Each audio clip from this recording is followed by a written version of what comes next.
Bom dia, meus filhos e filhas. Hoje não é enquanto faço café, hoje é enquanto tomamos o café. Chegamos no domingo, aí a gente para um pouco mais, senta sem aquela pressa toda, a gente pode degustar melhor esse alimento maravilhoso. Se você está na mesa do café, que bom! Vamos rezar? Em nome do Pai, do Filho e do Espírito Santo. Amém.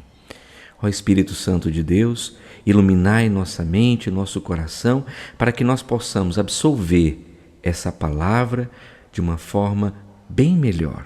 Ilumina nossa mente, ilumina nossa inteligência, para que possamos crescer nessa graça, que esse alimento nos fortaleça para a vida eterna. Lucas capítulo 18, versículos do 1 ao 8. Vou repetir, Lucas 18, do 1 ao 8. Propôs-lhe Jesus uma parábola para mostrar que é necessário orar sem jamais deixar de fazê-lo. Havia em uma certa cidade um juiz que não temia a Deus nem respeitava pessoa alguma. Na mesma cidade vivia também uma viúva que vinha com frequência à sua presença para dizer-lhe: faz-me justiça contra o meu adversário. Ele, porém, por muito tempo não o quis. Por fim, refletiu consigo: eu não temo a Deus, nem respeito os homens. Todavia, porque esta viúva me importuna, lhe farei justiça. Senão, ela não cessará de me molestar. Prosseguiu o Senhor: ouvis o que diz este juiz injusto? Por acaso não fará Deus justiça aos seus escolhidos, que estão clamando por ela dia e noite? Porventura tardará em socorrê-los? Digo-vos que em breve lhes fará justiça. Mas, quando vier o Filho do Homem, acaso achará fé sobre a terra? Palavra da salvação, glória a vós, Senhor. Pois bem, o Evangelho de hoje nos coloca a dimensão da oração. Rezarmos em tempos de crise, sermos perseverantes na oração. Para a gente começar, vamos ilustrar aqui com uma historinha. Caiu 2 sapos dentro de um balde de leite. Aí o sapinho pessimista diz: vamos morrer aqui mesmo. Oh, meu Deus, que sacrifício, que coisa mais terrível. Já me cansei. Eu vou morrer mesmo. E desistiu. O outro disse: não, rapaz, vamos lá, vamos nadar. Nadar para onde? Não, vamos nadar. Está vendo que a borda do balde é alta? Não, mas vamos insistir. Não tem escapatória. Vamos morrer mesmo. Aí o otimista começou a nadar. O outro desistiu logo e morreu. Esse começou a nadar, cansado, mas batia. Não é que de tanto ele bater, tanto ele nadar, ele foi batendo, o leite virou assim um creme mais grosso e virou até aquela nata ali, tipo uma manteiga. De tanto que ele bater, virou uma coisa dura. Ele conseguiu firmar e pular para fora do balde. Pois é, em tempos de crise não podemos desistir de jeito nenhum, meus irmãos. Jesus aqui coloca a história da nossa vida, as situações que vivemos em tempos obscuros, tempos difíceis da nossa vida. Às vezes, o desânimo nos paralisa, não é verdade, meus irmãos? O desespero nos leva a desistir.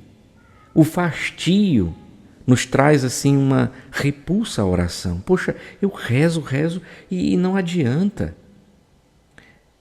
Para mostrar isso, Jesus conta a história dessa viúva e desse juiz. Tem 3 situações, né? A viúva, o juiz, a viúva e o problema jurídico. Para a gente entender, caso dos juízes era bem simples. Juiz na época de Jesus tinha uma situação bem simples, meus irmãos. Chegou uma situação, ele sentava ali, não como no caso de Débora, tá? Estava lembrando aqui, tá lá, se você tiver oportunidade de ler no livro dos Juízes, capítulo 4, versículo 5, que a Débora tinha o costume de sentar debaixo de uma palmeira para escutar o povo e julgar. Não, aí na época de Jesus o processo jurídico era mais avançado, né?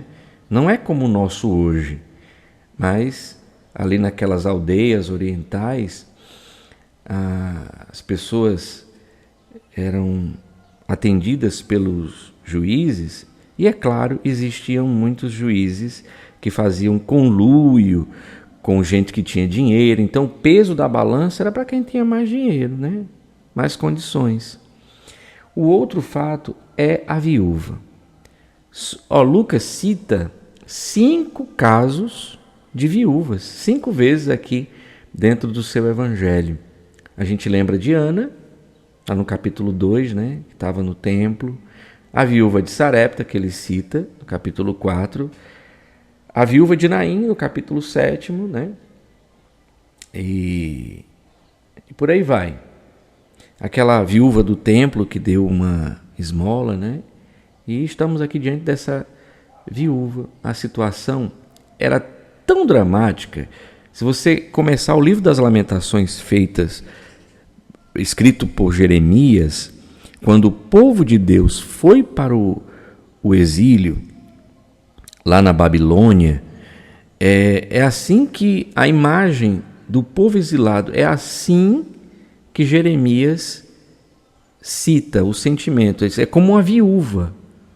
É interessante, ele já começa dizendo o tanto que as viúvas sofriam, passavam por privações, perdiam a proteção do seu esposo, então ficava altamente vulnerável a tudo isso. Então, uma pessoa que precisa realmente de cuidado, de amparo.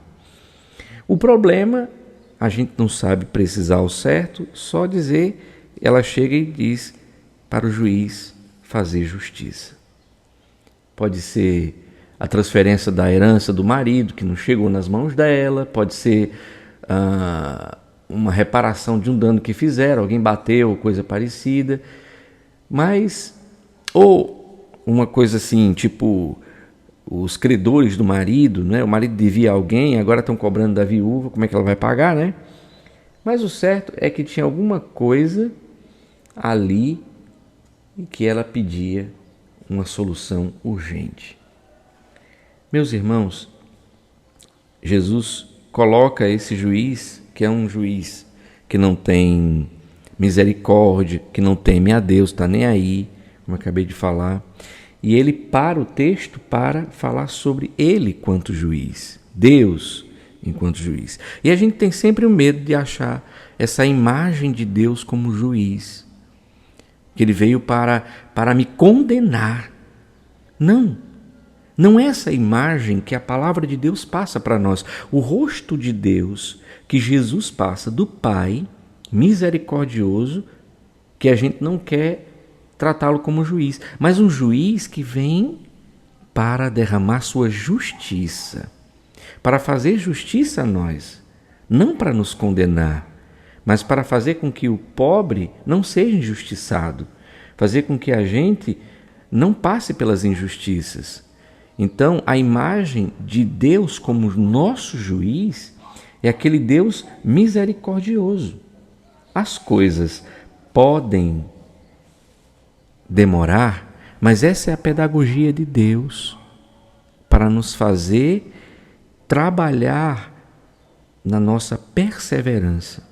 Não podemos simplesmente parar de bater, desistir, porque Deus ele não esquece de nós. Deus não desiste de você. Deus não desiste de mim. Esse Deus que te ama, esse Deus que é um juiz amoroso, tem o desejo de atender seu pedido. Agora, é claro, nós que passamos por essa situação e vemos, por exemplo, como esse juiz iníquo, esse juiz injusto, um juiz que preza mais por aqueles que têm dinheiro, e é mais ou menos isso que a gente vê hoje, né, gente?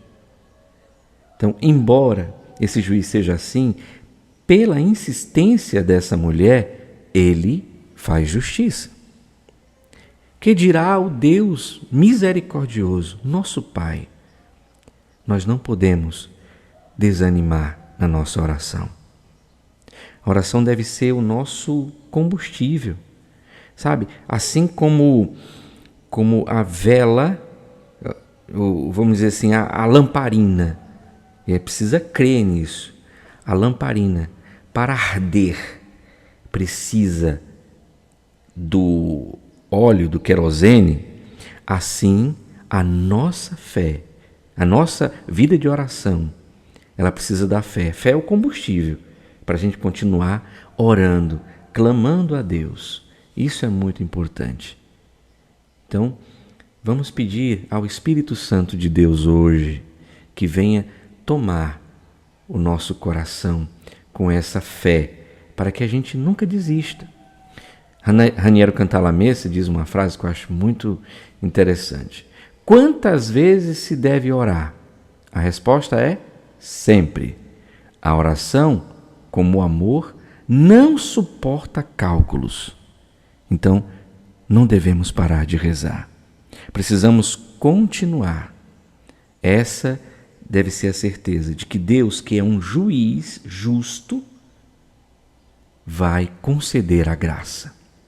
Por mais miserável que seja a nossa situação, nós não podemos desistir da oração. Louvado seja nosso Senhor Jesus Cristo, para sempre seja louvado. Tenha um feliz domingo e não esqueça, precisa ir à missa, viu? Para poder se abastecer do alimento mais maravilhoso, a Eucaristia.